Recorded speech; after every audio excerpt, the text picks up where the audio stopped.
Okay, it's 2 o'clock. I want to welcome everyone to our webinar, AURP webinar.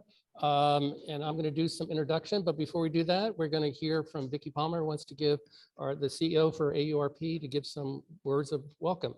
Right. Good morning or good afternoon, depending on where you're logging in from. Yes, I'm Vicki Palmer with AURP. Brian, our Chief Strategy Officer, will be hosting today's webinar, but just wanted to take a moment to welcome you. And as we discuss the recent report shared on our many economically vibrant regions found throughout North America. Many of these cities and communities are represented among our AURP membership. At our AURP events held both in person and virtually, these leaders share their best practices, strategies to overcome diversity, and of course, celebrate their successes. I wanted to thank all of our speakers today, and of course, Brian, again, for bringing this panel together. Please post your questions and comments in the Q&A feature, but thank you again for joining us, and I hope to see you in Toronto in September at our conference. Thank you. Great. Thanks, Vicki. So with that, I'm gonna just a quick overview of AURP, because not all of you know that AURP is an international nonprofit NGO based in the U.S. in the Washington D.C. area that I work out of, and our headquarters is in Arizona, where Vicki and Diana, who's doing a lot of the help on the logistics of this event, are located. So we represent research parks, innovation districts, and communities of innovation in the US, Canada, North America, and some others around the world. So in the US, 42 states, this slide needs to be updated, are represented, 6 provinces in Canada and 13 other countries around the globe. And so our members are sponsored by universities, federal labs, corporations, and increasingly cities. And these place-based communities represent leading scientific and technology clusters. And there's over 1 million jobs, we estimate, and thousands of technology companies that are actually located within our AURP members. And we also represent the companies that plan, build, and design these facilities. Next slide. So the world's first research park was started at Stanford University in 1951. This is when Stanford was very rural, and the engineering dean had a brilliant idea of bringing corporations to the campus, because there were no corporations around the campus. And that was really, his insight really led to the Research Park model in 1951. And of course, that then Research Triangle Park in North Carolina, others in the US, and then and especially in other parts of the world, including China, develop iterations of that model, but develop large science and technology parks around the world now. Next slide. So you can see these are some of our members in North America, because during this webinar, we're going to be focused on where are the leading regional clusters in North America. And you can see we have members a lot in the US, but we have some members in Canada and some members in Mexico. Next slide. And these are just some of the logos of some of our members. You can see they represent some hospitals, they represent some universities, they represent some broker firms, they represent other kinds of organizations that collectively are building communities of innovation. Next slide. And again, this is a similar slide in the sense that you can see the kinds of organizations, a lot of universities, but a lot of cities and other kinds of technology intermediaries across all of North America. Next slide. And I happen to be not in my usual office in College Park, but I'm at a hotel in Washington, D.C., and the International Space Station is meeting here with 800 of my closest friends. And that's why I apologize for any noise you may hear. But I'm at a conference where they're talking about the opportunities in building communities of innovation in space. And a lot of that will require government. So the Canadian government's here, the Japanese government is here, the US government is here, but a lot of private sector partners are here. And the International Space Station is our first orbiting member, a research park that circles the globe, and very interesting research takes place on there. And I wrote a policy paper that ITIF thankfully posted a couple months ago on the need to launch an advanced manufacturing institute in space. If you haven't seen it, feel free to go to the ITIF website and download it, and love to talk to you about it if you're interested. Next slide. And this is me today with our one of our AURP members at this event. As I mentioned, this is Christine Kretz, who's in charge of partnerships with the Center for Science in Space. And I just thought I'd give this real life a photograph from earlier today. Next slide. So as Vicki mentioned, we're going to be in Canada, and I was very taken when I heard ITF's podcast, I think last month, on their analysis and with others on regional clusters in North America, and Canada has a number of them. I thought, well, we should kind of redo this on a smaller group, because ITF had a panel of folks from Mexico, North America, and Canada, but we brought together two of the folks who were on that panel, plus Travis McCready from JLL, one of our AURP partners, who has been very involved with building communities of innovation in his home state of Massachusetts, but literally in North America and around the world. And he's going to tell you a little bit about JLL's global reach. Next slide. And then for those of you who are planning things like JLL that to come to BIO, just wanted to give a quick plug to the fact that we will again hold our BioHealth Caucus June 4th to the 5th, 2023 in Boston, right before BIO opens. And we look forward to put a hold the date if you're interested in any aspect of biotechnology, or for that matter, biotechnology in space. So put a hold on your calendar, and we look forward to seeing you in Boston in June of 2023. Next slide. So with that, where are the leading technology clusters in Canada and the US? As the slide mentions, we're going to touch on this in Toronto, September 19th to the 21st. But ITIF did a very great analysis of where the technology clusters are using some unique measuring points, and we're going to get an overview of that. And then we're going to hear from our representative from the Canadian Innovation, Science and Economic Development Group in Canada. And then we're going to have Travis McCready talk about how JLL is viewing communities of innovation in North America and the types of data that they are seeing. So I just mentioned Stephen Edsel from ITIF, Travis McCready from JLL, and Stephen Chouette from the Office of Innovation, Science and Economic Development in Canada. And with that, as mentioned, we have a Q&A. If you ask a question, we're gonna have time for questions at the end, but if there's a burning question, I'll be monitoring the Q&A, and you can put the question in the box, and then we'll have discussion at the end. So with that, I'm gonna turn it over to Stephen. Thank you. Well, Brian, thank you for that kind introduction, and to AURP for the invitation to be with you today and to present some of our recent research on North American innovation clusters.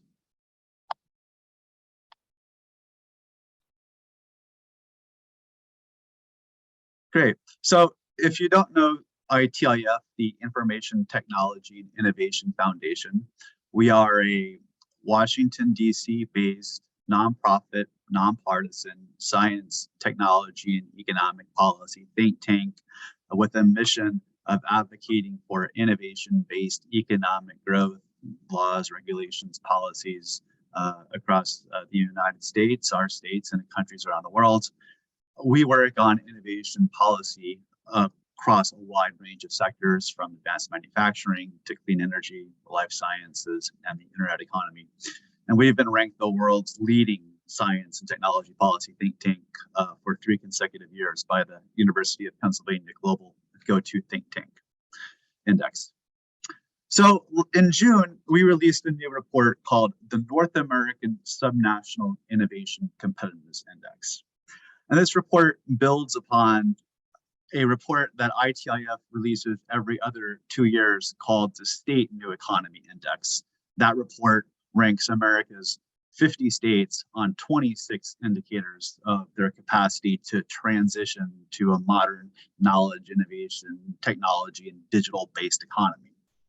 So in our report here, we use 13 indicators. Why 13 and not the 25 or 6 we'd originally envisioned from SE&I? Well, these are the only indicators for which we can find commonly available data across the 92 North American provinces in Canada, the United States, and Mexico. But the 13 indicators we use assess 4 related to the knowledge economy, including immigration of knowledge workers, extent of workforce education, extent of professional, scientific, and technology employment in a state, output of manufacturing gross value added per worker, a couple indicators of globalization, interconnectedness in the global economy, such as levels of inward foreign direct investment and extent of high-tech exports, and then 7 indicators of innovation capacity, including R&D intensity, R&D personnel per capita, patents per capita, level of venture capital investment, entrepreneurship and business creation, extent of broadband telecom deployment, and decarbonization, or the output of CO2 emissions per capita per GDP. And so why does doing a report like this matter? Well, we think it's important because for policymakers, it can serve as a comparative assessment tool to rank yourselves via other states across North America and in your region particularly. It can highlight strengths, weaknesses, so it supports SWOT assessments, where are we strong, where we have opportunities for improvement. So what do we find? Well, putting these 92 provinces and states into a hopper on 13 indicators, we find that the top 5 are Massachusetts, California, Ontario, Maryland, and Washington. Canadian provinces actually perform very well. We have 3 in the top 10, also including British Columbia at 6 and Quebec at 9. Alberta comes in at 12. So Canadian provinces hold 4 of the top 12 spots at 3rd. Utah, by the way, ranked 17th. I know we have a colleague from Utah on the line. The highest ranking Mexican state was Nuevo León, which had a score roughly comparable to the lowest ranking US states, which were Mississippi and South Dakota. I should also note that all of the data for these indicators are available on a webpage we've created for the report. We've created an interactive dashboard with heat maps where you can scroll over states and see their data. You can download the data. So we want this to be a resource that is readily available for policymakers. I should also note that we're now working on a report that will extend this platform to include Germany and Italy. So in the fall, we'll have a report that ranks North America versus German and Italian states. Separately, we're also working now on a report that will use this platform to assess BRICS countries in comparison to the United States. So look for that from us in the future. But what are some of the key findings from this report that are relevant to research parks and universities? Well, one thing that appeared quite clearly in the research was that the leading states are very closely linked to name brand universities or research institutions. Even New Mexico, which ranked 10th overall, of course, was connected to the Los Alamos and Sandia National Labs. So having strong, well-supported university ecosystems that can become, the anchor of innovation, of technology, of focal point for entrepreneurship and startups is so important in modern innovation economies. And I'm sure you're all familiar with research from AARP's Friends of Art Autumn, the Association of University Technology Managers. But just looking at the impact of academic patenting and tech transfer, from 1996 to 2017, it contributed $1.7 trillion to US gross industrial output, 15,000 startups, 6 million jobs, over 300 new drugs. 68% of university licenses go to startups and small companies. So when you think about the differences between Pittsburgh and Detroit, right, it's because of really, in large part, the great universities that exist there that serve as a magnet for talent and a source of entrepreneurship. And that was very clear in the data. In terms of Canada, its best strength was that Canadian provinces dominated in both their share of the labor force with a post-secondary education and their share of high-skilled foreign-born workers. In fact, the Canadian share of the labor force holding a post-secondary education degree was double the level of the United States. So openness to high-skilled talent, cultivating talent, Canada strongly. Where the US performed strongest was certainly with regard to R&D intensity. Obviously, a lot of government funding in states like New Mexico, Massachusetts, Washington, Maryland, et cetera, but radically outstripped the investments comparably to Canadian or Mexican states.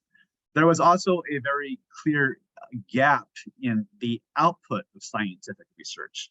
So the average US state has 122 patents per million per capita, whereas the average Canadian province had 60, so half the rate. And this long-standing productivity gap actually shows up in the productivity data as well. In fact, in 2018, the average US worker contributed $19 more per hour to US GDP than Canadian peers did. So I think Canada, very much like Europe, a lot of strengths on the innovation input side, but opportunity to expand impact on the innovation output side.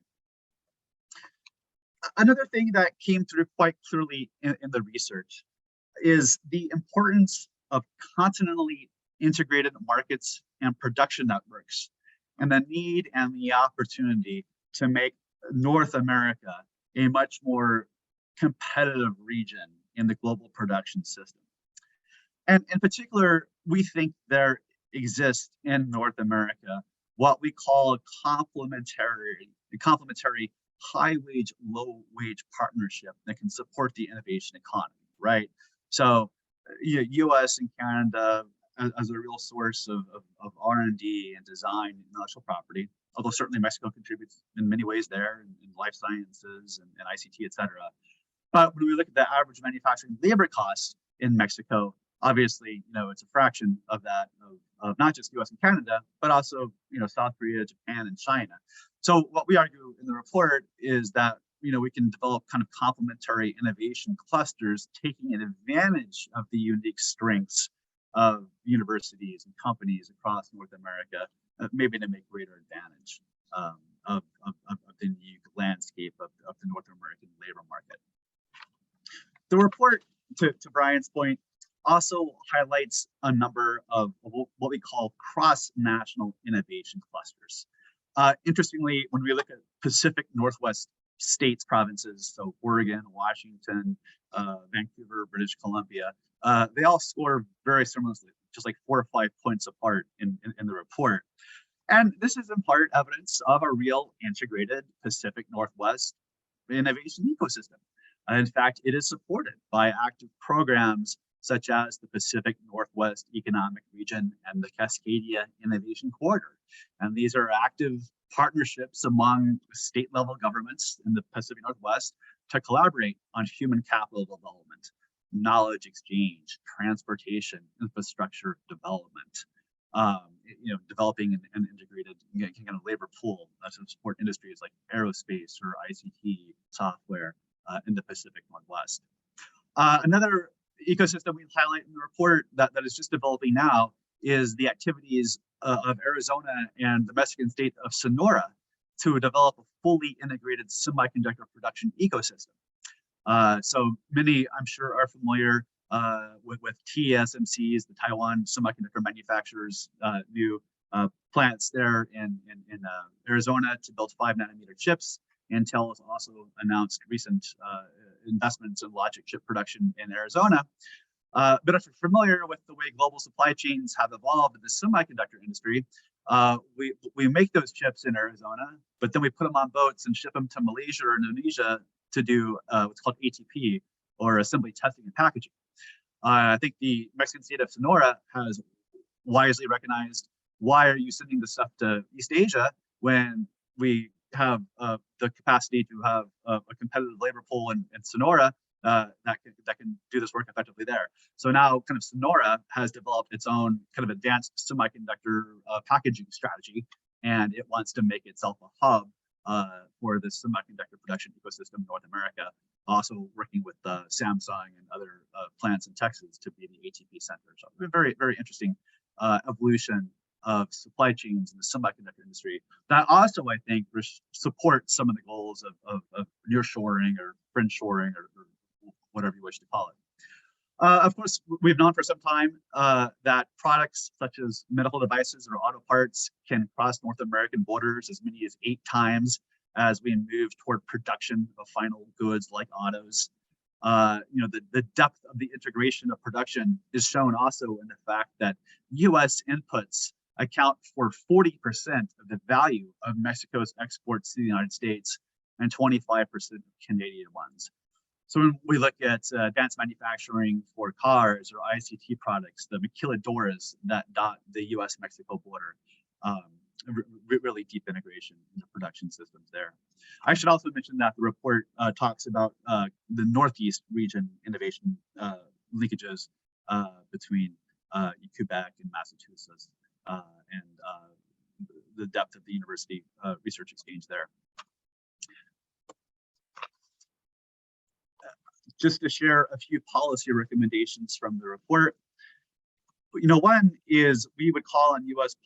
policymakers to emulate the generosity of Canadian R&D tax incentives. Canada maintains an overall federal subsidy rate of 19.1% on business investment, almost double that of America's, much more than Mexico's. The United States clearly should increase its R&D tax credit generosity. We could do much more to coordinate on like manufacturing technology extension service programs. So like in the US, we have the Manufacturing Extension Partnership. Canada has IREP, the Industrial Research Assistance Program. Mexico has SPIME. As we want to develop these integrated production systems and have our manufacturers move to smart manufacturing or digitalized manufacturing, some of our kind of technology support service programs could work collaboratively to develop the whole ecosystem. We also need to collaborate to build a much deeper pool of North American technology talent. Exciting news that we have just this afternoon, moments ago, from the US Senate, passed the CHIPS Plus Act. This will bring $50 billion to invest in the US semiconductor industry. However, when you look at the pipeline of STEM talent for the US, we find that 81% of electrical engineering master's or PhD students at US four-year universities and 79% of computer science students are foreign born, with 70% from India or China. And while that's great that we can attract the world's best and brightest to study at North American universities, we have to make very certain that we're making it possible for them to live here after they graduate with these degrees, and also that we develop our own STEM talent pipelines domestically, because the reality is we simply do not have the skills, the base of skills and the base of people that we need to support the $260 billion when you throw in endless frontiers that Congress just passed. And we should work to align improved economic indicator data availability among North American states. We were simply flabbergasted. We can only find 13 indicators for which the national statistical agencies had data in common. So that would be an opportunity to work together. Lastly, I just want to mention a separate initiative that ITIF leads called the Global Trade and Innovation Policy Alliance, GTIPA. This is a network of 45 like-minded think tanks from around the world who've come together to articulate for a common vision that trade, globalization, and innovation, if conducted on private enterprise-led, market-based, rules-governed terms, can maximize welfare for the world's citizens. We have think tanks from Canada, including the MacDonald Laurier and C.D. Howe Institutes, Mexico, the Foundation IDEA. We have a website at gtipa.org where we cross-post all these kind of research and work product think tanks. But I mentioned it as an opportunity that we have created to kind of amplify these think tanks' work and views on global trade and innovation policy, but also may be useful for some watching on the show, on this webinar. If you're from universities, if you're looking to deepen relationships with research institutions focused on innovation or trade policy issues, we've developed a global network that may be useful for you. I'm happy to tap into that. So with that, Brian, AERP, thank you for the invitation to participate, and I look forward to our discussion and Q&A. Thanks, Stephen. Yeah, so, one point I would make is on the issue of creating STEM talent, a lot of our parks are places where those STEM students and corporations have realized this. If they want to keep STEM students in their region, they need to be in front of them. And so you'll see that's one of the driving factors of why research parks no longer are just, sterile real estate. They have places where students are attracted. They have housing, they have some cases hotels, childcare, the whole panoply of things to keep the STEM talent. And I think you'll see that in Canada at McMaster Research Park, Waterloo, and Mars Discovery District in Toronto. So with that, I'm going to turn it over to our Canadian rep to sort of amplify the Canadian story. What is Canada doing? You've got some really high marks here in certain regions, but not just like in the US, it's not spread across the country. What is Canada doing to increase its ratings in these kinds of measures? And what are you doing for those parts of Canada that need to come up, just like the US has parts of the country that need to come up and become more involved with the technology community? Well, great. Thanks, Brian, and thanks to the AURP for the invitation to participate today. Just to say, my name is Stephen Schwendt. I'm the Director General within the federal department called Innovation, Science, and Economic Development. And as a federal department, we support 4 federal ministers with pretty broad mandates in economic development and innovation mandates. So this is really core to what we do at a public service level in terms of supporting ministers. And I'll just give a nod to Stephen's presentation to say that the ITIF's Innovation Competitive Index is a great opportunity to learn from each other and understand the sort of the ecosystem where people are placed and pointing to some of the major indices. And happy to participate in today's webinar to really talk through and understand better what are the strengths and weaknesses, where might be the opportunities. And so I'll try to put that into a Canadian context in terms of Canada's innovation ecosystem. And I'll kind of want to talk about 4 zones, but before we get there, really focus first of all that Canada's wealth is concentrated. We're geographically diverse, so it's not surprising that cities like Toronto and Montreal in the east and Vancouver in the west represent approximately like 43% of the population, but 52% of professional, scientific, and technical service jobs, nearly 60% of the venture capital, including 70% of VC dollars raised in 2021. And at an international level, it is important to note, again, that Canada does have free trade agreements with Europe, Asia, and of course with our North American friends, where we share a border with the largest economy in the world. And so despite this strong position, as Stephen pointed to, Canada's innovation performance has had mixed results, which I will cover today by focusing on a couple areas. So first is people, science and research, and then business innovation. And so, as Stephen pointed out, one of Canada's biggest strength is its people, or its human capital. We have one of the most educated populations in the world, with more post-secondary graduates than any other country in the OECD. And while there's still a lot of ground to make up in some fields, including STEM, Canadian women are also the most educated amongst our OECD peers. We have world-leading researchers in universities, recognized as pioneers in areas like quantum computing, artificial intelligence, and clean technologies. And that, coupled with our immigration system, has resulted in many multinational corporations locating within Canada to access high-skilled talent that they need. But at the same time, like most, I think it's fair to say that Canadian companies do face a skills gap that are hampering abilities to commercialize and grow. Currently, we're experiencing a very tight labor market with about 890,000 vacancies at the end of March 22, up from about 500,000 in 2019. And according to one recent survey, found that almost 50% of Canadian companies are having difficulty filling jobs currently. And so really, in terms of looking forward from a policy perspective, it's the need to look at the regular talent pipeline, immigration, upskilling, which will all be important if we're going to maintain the competitiveness and grow the Canadian companies, both in the short and medium term.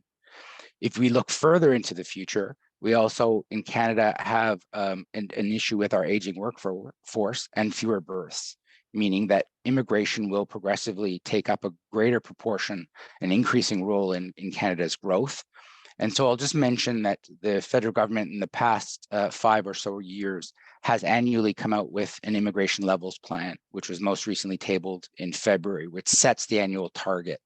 And in the current plan, it is to bring in 451,000 permanent residents by 2024, and the majority of whom will be skilled workers, which will presumably help address the labor and skills shortages. We do know from the most recent census in Canada that nearly 4/5 of the 1.8 million population increase from 2016 to 2021 was attributed to new arrivals to Canada, which means that Canada's population grew at almost twice the pace of OECD countries, rising 5.2% from 2016 to 2021. If we dig a little bit deeper, we also have to look at what's the sort of disaggregation of that. So when it comes to the inclusion of women, Indigenous peoples, people of color, and persons with disabilities, especially in the high-tech and innovative sector, that is an area of challenge. We are noting that these groups are underrepresented in these fields and can face systematic barriers when it comes to things like raising capital. There's a number of government programs and policies, including things like our 50-30 challenge, which are meant to encourage gender parity on boards and senior management. That's the 50. And then the 30 means also striving to have 30% of other equity serving groups in these leadership positions.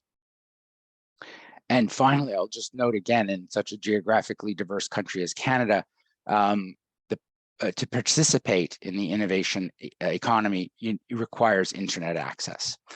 And so there is a commitment in Canada for connecting 98% of Canadians to high-speed internet by 2026 and all Canadians by 2030. Now, that's obviously a big feat, but it's a commitment that's needed to provide some of the building blocks to leverage some of the existing advantages that I mentioned. When it comes to science and research, Canada is also a leader, as pointed out by some of the data that Stephen presented. Canadian universities do punch above their weight when it comes to academic research, which is why Canada is noted in the top 5 in the OECD for citations and citation impact. We have across the country universities recognized as leaders, including University of Toronto, McGill, University of British Columbia, as well as Waterloo, McMaster, and Université de Montréal. So in terms of some of that world-class research infrastructure, it does allow researchers to stay at the cutting edge of their fields and partner with businesses to solve problems. And all of this may explain why our higher education institutes perform about 40% of our R&D compared to, I think it's 11% in the United States. I think, as pointed out, where we can and definitely need to improve is with the commercialization of that research and leveraging this incredible knowledge for Canadian companies. Our universities are somewhat more focused on research than commercial benefits, which is why Canadian university spin-offs, licensing revenue, and patents are a fraction of those in the United States. Intellectual property is also a broader issue, and Canadians and Canadian companies, where we rank about 18th in the OECD for triadic patents as a percentage of populations. We do have and are launched an IP strategy in Canada to address this issue, and the latest federal budget announced additional measures to support the commercialization of research and development, which I'll come back to in a second. I would say that in terms of changing the culture, it's both of the business and university to be more collaborative. So through things like the Parks idea that we're discussing today and others, that will be an area of opportunity. We also have some unique programs that I'll just note right now in Canada. One of them is the Global Innovation Clusters, which was rebranded in budget 22. And so this was an initiative announced in 2017, and it provided 5 clusters across the country with about $1 billion, which the purpose of which was to have matching dollar for dollar. And so where we sit in 2022, this objective was not only met, the leverage ratio was about 1.6 for every $1 in government spend. And the clusters have engaged over 7,500 stakeholders domestically and internationally, and creating new pots of IP to advance areas of competitive advantage. And just to be clear, the clusters, there are 5 of them. They cover digital technology, protein industries, advanced manufacturing, scale AI, and ocean. In terms of supporting innovation, there is a suite of government support programs that do try to support that innovation ecosystem within Canada. I've mentioned the clusters. The other one to note I would put on this one is the Strategic Innovation Fund, which is a vehicle through which we can invest in innovative businesses and collaborative projects to support scale up and research, develop and commercialize cutting edge ideas, and collaborate in new ways. And a great example is the Net Zero Accelerator, that is meant to support clean technology development and adoption by Canadian businesses and ecosystems. We also, as mentioned in the report, we also have indirect support for innovation through the Scientific and Experimental Development Tax Credit, which sits aside from some of these direct supports that I mentioned. In terms of business innovation, like I said, I think despite the strong fundamentals of both talent and research, Canada's innovation system needs to improve business productivity and innovation. The data shows that quite starkly. These are long-standing challenges that have been proven difficult to resolve, but are fundamental to the future growth and prosperity. In Canada's case, we rank 6 in the OECD on that measure. And to put this into perspective, as Stephen noted, our productivity difference between us and the United States is about $19 currently, and which is twice it was in 1996. So the poor performance, I think, can be explained by a couple of things. I'll just note maybe 2. There isn't a high enough level of investment in R&D currently. So the data suggests that since around early 2000s, our BIRD score has dropped from an already low 1.25% to about 0.95% in 2020. And so this is 27th in the OECD, below countries such as Poland and New Zealand, although actual dollars spent were 11th. In terms of the adoption of those new technologies, that's where the part of the problem is compared to at least some of the OECD counterparts when it comes to things like robotics and other productivity enhancing tools. There is a current program underway to incent and support digital adoption called the Canada Digital Adoption Program, which is a $4 billion government program to support companies through funding and advisory services to become more digitally savvy. It's also important to note in the Canadian context that when we speak about the innovation ecosystem, that Canada is largely made up of small businesses. 98% of our companies have fewer than 100 employees. And so anchor firms and others are really important to that context.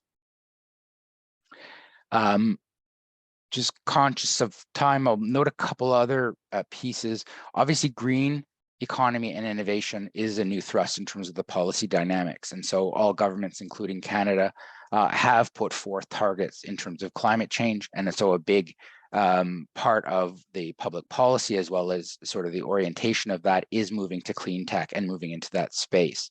And so this is an ongoing priority and focus for Canada to support industry relating to the green economy. And clean tech is one of the ways that to offer significant benefits to Canadians by helping to meet climate goals while driving economic prosperity. And just a few numbers to note. So this includes having created more than 210,000 jobs in this space in 2020. There has been a reduction in the general corporate and small business income tax rate by 50% for manufacturers of zero emission technologies, expanding eligible equipment, updating eligible criteria to exclude some fossil fuel equipment by 2024, and providing tax incentives for carbon capture, utilization, and storage. And as I mentioned before, the Strategic Innovation Fund's Net Zero Accelerator does have $8 billion from budget 21 delivered through this vehicle to support projects that will help reduce Canada's greenhouse emissions by expediting decarbonization product. We have parallel initiatives in critical minerals, as well as a couple others that will be in that zone and trying to incent the move towards. So from our perspective, there was a renewed effort in 2017 to help Canada compete in the global innovation race and address most of the pressing gaps in the system. So this was the Innovation and Skills Plan and a number of others. But what we're seeing now with an acceleration of green transition, obviously the COVID-19 pandemic and most recently the war in Ukraine, mean that we're now facing a new set of challenges, but also opportunities when it comes to innovation and certainly competitiveness, both domestically and internationally. And I've mentioned a couple of the programs that the federal government here in Canada have put into place to try to support that. And what I would note maybe as a final piece is one of the, or two to note in the most recent budget, is that the government has announced its intent to establish a Canadian Innovation and Investment Agency, as well as a new growth fund, both of which are aimed at incenting innovation in those different areas. So with the growth fund is more on the environmental side. Canadian Innovation and Investment Agency is more broad-based. I think it would be not exactly, but somewhat related to a DARPA model in the United States. So with that, I will stop and take any questions. Thank you. Thanks, Stephen. Yeah, good overview of the opportunities and challenges that are in the Canadian economy. We hope to learn more and see primary examples of those in when we're in Toronto. You know, we're going to do a panel on clean tech, for example. You mentioned the programs the Canadian national government is doing in clean tech. So we're going to do a deeper dive on most of the topics we're covering here in Toronto in September. So with that, I'm going to turn it over to my colleague, Travis McCready. Travis, I'm going to let him introduce himself, but I know he had experience in an area just south of Canada called the state of Massachusetts, and now he leads one of the global leaders in property management and development, JLL. With that, Travis, give us your story and talk to us about, you know, how JLL sees some of the topics in North America that you've been hearing from our two previous speakers. You bet. Thank you, Brian. And thank you, AURP, for the opportunity to be with you today. Shout out to my co-panelists. Stephen E. Loved the ITIF report, and kudos to you and the team for looping together the entire North American region. Really loved seeing 3 Canada provinces in that top 10 list. So thank you for great methodology and output with that report. Stephen S. I seem to be spending like a couple of days a month in Canada these days. Really loving what you and your colleagues on both the commercial and government side are doing in terms of shifting policy and culture towards increasing Canadian output in innovation. Canada's always been a leader in terms of research and development. It is always is held in such high regard in terms of its academic environment, but the shift in your policies toward output has been palpable. So kudos to you and your colleagues on that. I'm going to quickly share my screen here, and we don't have much time. I really hope to get to Q&A, but a little bit about me and JLL. As Brian alluded to, I've had the pleasure of running an innovation district in Massachusetts, a $1 billion fund that invests in the life sciences, and a couple of other cats and dogs in the innovation economy. So I love this space and love talking about it. And so if I go over a little bit, please forgive the passion. A little remedial math. And Brian alluded to much of this, but I think it's helpful just to take a look back and understand that what we're talking about, these knowledge-based economies, is actually a product of a multi-century strategy that has existed in multiple countries around the world. You can point to the first wave, if you will, which was the college campus, which was very exclusive, invite only, if you will. And very much sequestered to small geographic areas associated with either the private land grant or other type of college or university experience. The second wave that Brian alluded to was the research park in the 1950s, Stanford being the first, where the colleges invited onto their campus business and sequestered business in a particular geographic area. This was a novelty, and it did in varying degrees accelerate the relationship and partnership between commerce and academia. Not everyone bought into this ethos, however. In fact, there were some universities that very actively resisted it. That resistance has tempered over the years and into the 2000s, where it was more understood that to create as Brian alluded, a better customer experience for your students and your professors, as well as to create a better experience for the companies themselves. You really had to embrace what the private sector thinks of as anathema, which is economic development.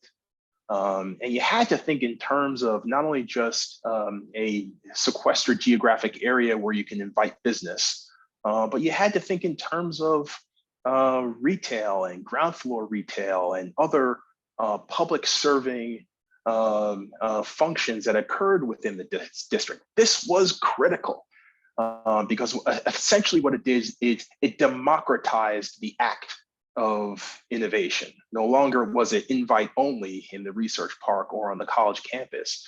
You can now be a part of a district where this type of function occurred. And then this fourth wave that we're in the middle of right now that Brian alluded to is it's no longer just these functions that are commercial in nature, but we are now integrating living arrangements. We're now integrating environmental sustainability, thinking deeply about transportation and urban planning and the role of the environment to create an innovation community. And this is the journey that we've been on that's occurring globally, where we're thinking about the vision and the program of these communities, and we're using urban planning, sustainability, real estate, financial engineering, all of it to breathe life into this type of community.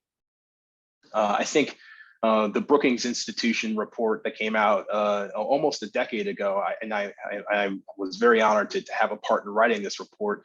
They said it well. It's this mix of entrepreneurship and anchor institutions, bankable investments, clean energy, digital technology, and they said in a cheeky sort of a way, fueled by caffeine.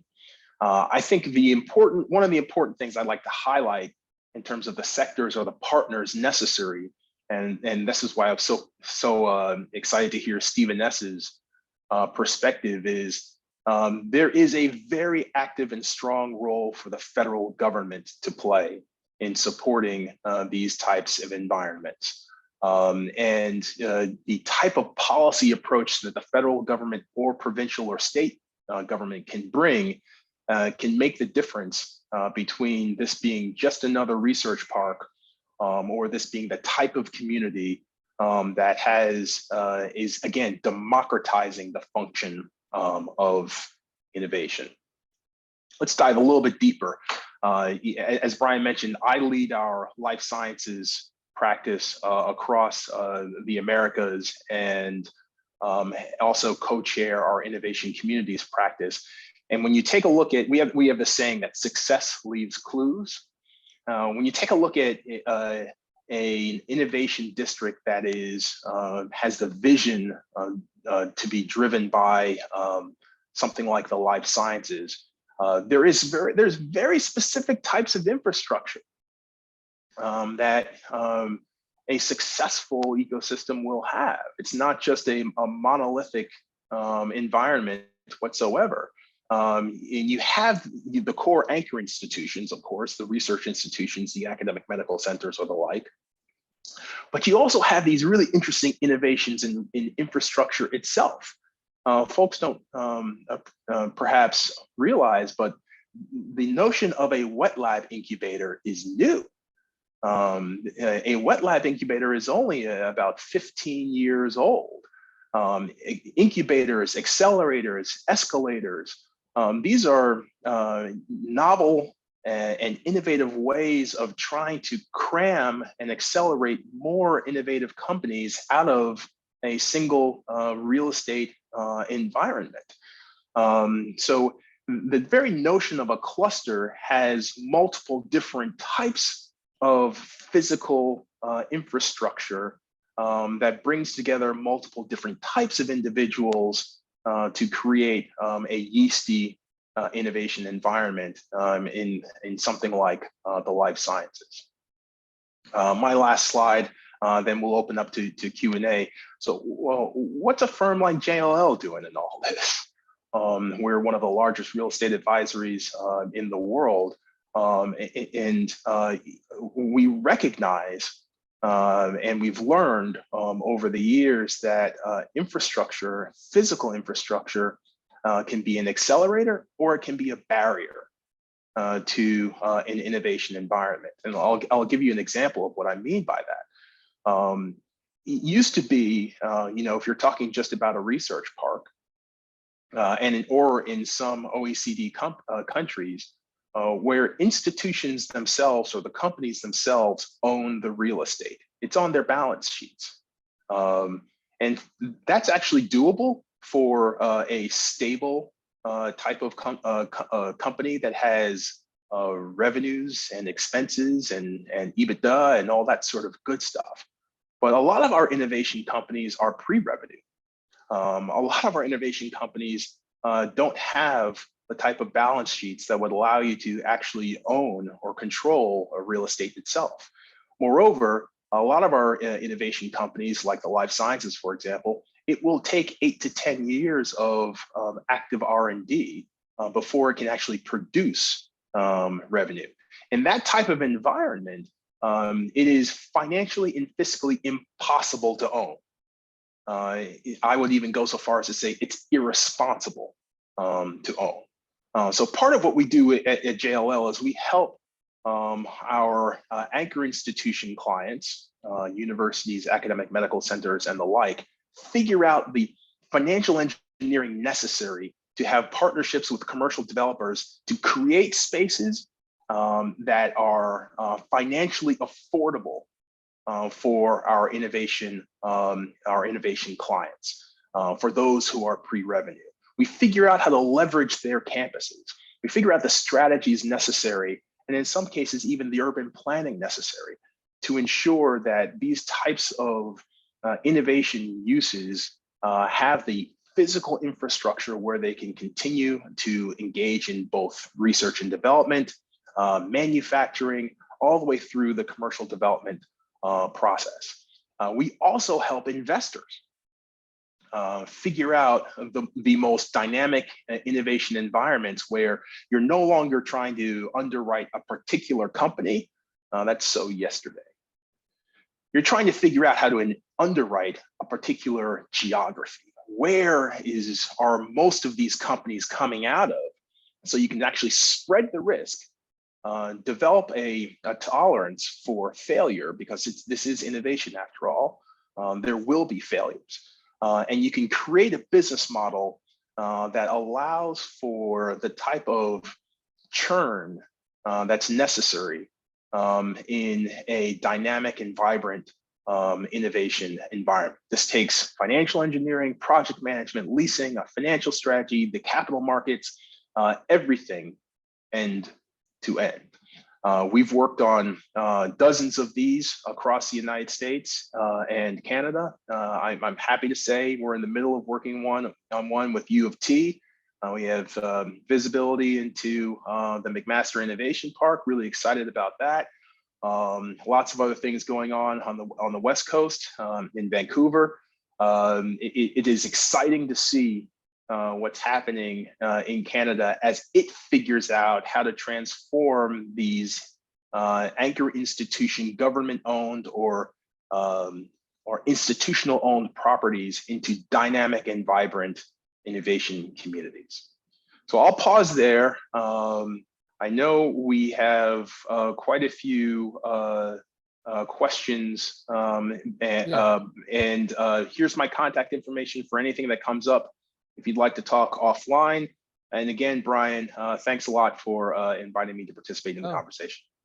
Thank you, Travis. I knew you would provide the spark of enthusiasm at the end of our panel. So we have time for, and we can go over a little bit. You know, I'm mindful of people's schedules, but I do want to take the first question from Stephen Farrow, who asks, I'm going to summarize innovation districts. Many of them have single anchor universities with you know, a single sector focus. And he asks really, what's the prospects for regional expansion with multiple anchors within a city such as he uses Boston as Harvard, UMass, and Boston U, and their different strengths sort of coordinating. And I will say, the one thing, the federal government is very much looking towards these kinds of regional clusters. Not MIT can't do it alone. So right now there's something called the EDA Build Back Better Regional Cluster Initiative. 30 regions across the US are going to win somewhere between $25 million to $100 million to build these regional ecosystems. Those awards will come out in mid-September, and NSF, the National Science Foundation in the US, just started a regional engines program, again, with a similar idea. Can't be one university, and it just can't be research universities. It has to be HBCUs, community colleges, other anchor institutions, and they're going to be, from the national level, providing a lot of new funding for these kinds of regional hubs. So I think that's something you're going to see. I wanted to take moderator's prerogative and talk a little bit about cross-border collaboration. So Vicki Palmer mentioned, you know, I know Arizona, University of Arizona, and Arizona State work with Mexico on collaborations, and clearly with chip development, I think you're going to see, and there always has been, cross-border collaborations. Hopefully, we'll see more of that in Canada. I know Buffalo Niagara, you know, works closely with institutions in Canada, but from a policy standpoint, quite often national governments, their main focus is on supporting the national government, not necessarily, you know, a North America perspective. Can any of you talk about, you know, what kinds of incentives should we have so that there's obviously trade agreements that are North American, but what about, you know, technology collaboration, things like that? Can Stephen E or Stephen S talk a little bit about from their perspective on that? Well, you know, I think there's opportunity there that maybe hasn't been fully tapped into. You know, when we look at, you know, like auto manufacturing production chains or aerospace production chains in North America, you have a lot of subs, tier twos across these networks that cross borders. So, you know, if Canada wants to make Bombardier more competitive, it doesn't work to only support Canadian firms. It needs to be able to support the innovation capacity of subs that, you know, are broader, right? So, like, for instance, one thing we've called for, again, as we move into like this world of manufacturing digitalization, so increasing use of high performance computing, quantum computing. Right now, you can go to the IBM Quantum Lab and submit, you know, your coding challenges for quantum. Why doesn't MEP and IRAP work together to develop some platforms that would be commonly available to North American manufacturers to collaboratively support their capacity to use manufacturing digitalization tools across integrated supply chains, for instance? So opportunities like that, where some of these especially SME support services, which Canada's 98% SMEs, right? How can we get more leverage there? I think would be an interesting topic to explore.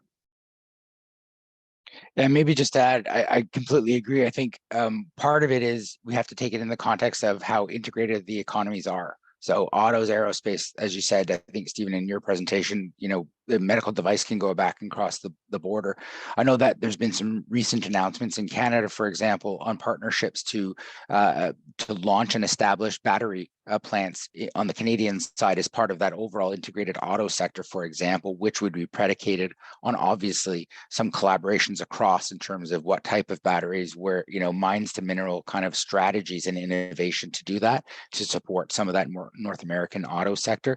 It's happening elsewhere, but I think, as Stephen said, there's probably greater opportunities to look at how to either leverage what's there or look at some of those particular priority areas and see if there are new opportunities. Okay, we're going to take one more question. If I just throw one yes, thing out there, sure. just in addition, Yep. And maybe kill two birds with one stone with the previous question as well. It is a complete fiction that Massachusetts, the life sciences ecosystem in Massachusetts rests just on Harvard or MIT. If you go back and you look at the history of the development of our life sciences ecosystem, it was very expressly and remains a collaboration between over 40 universities, academic medical centers, and the like, who banded together to fund and advocate for my previous organization that resulted in $1 billion, $1.5 billion of government funding. And that was all a multi-institutional effort. These institutions are now going cross-border. I actually sit on the scientific advisory board of one effort between MIT and Singapore. A Northeastern university has been active both within in the United States and internationally, taking their brands, their institution brands, and bringing them to other countries as a way of capitalizing on the strengths that a country may have, and also delivering the academic and commercialization experience that the institutions may have. I think that's a real core strategy to evaluate and assess.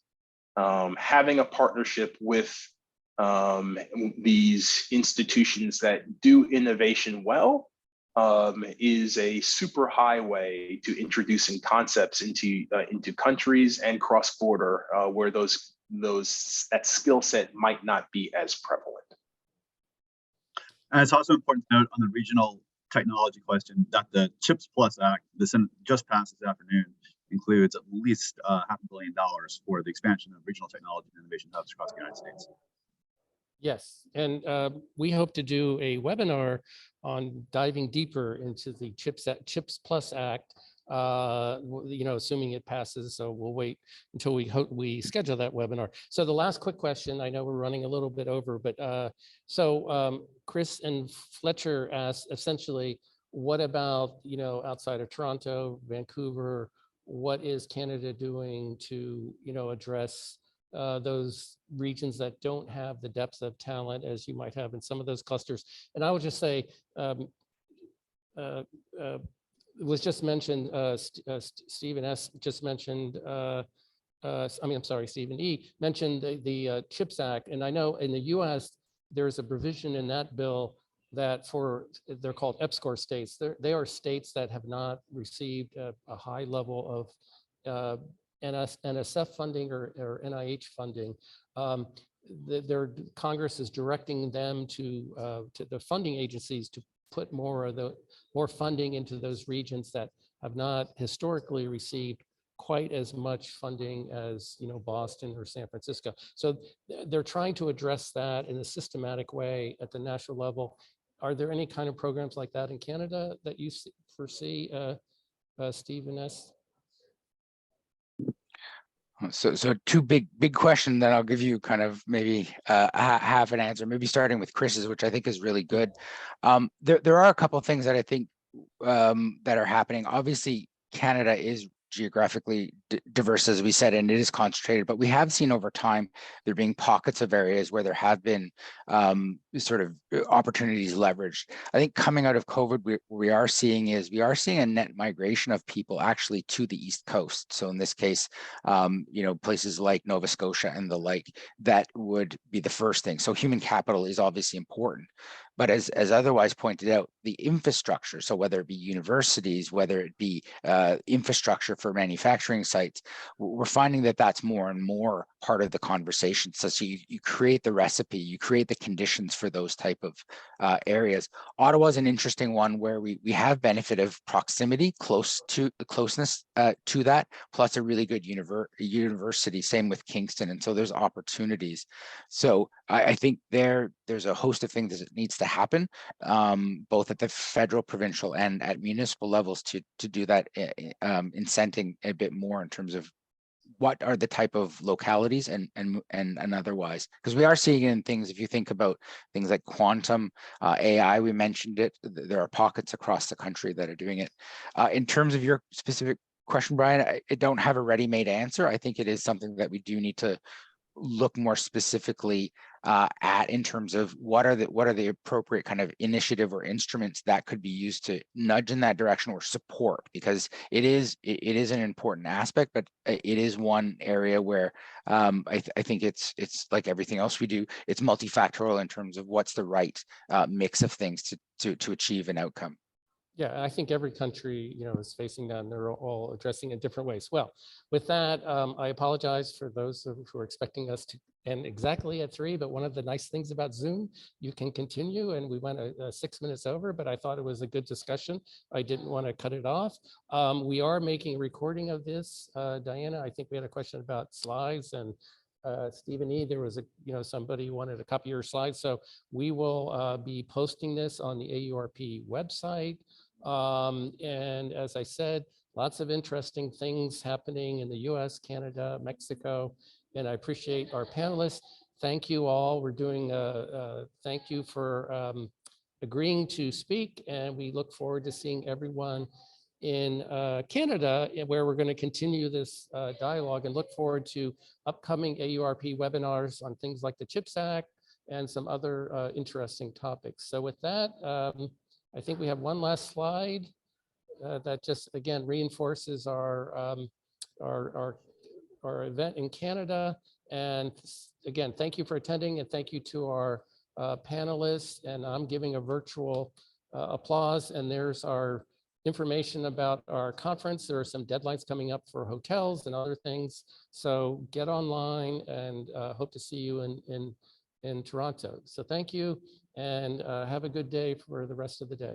Bye-bye. Thank you, Brian. Thank you.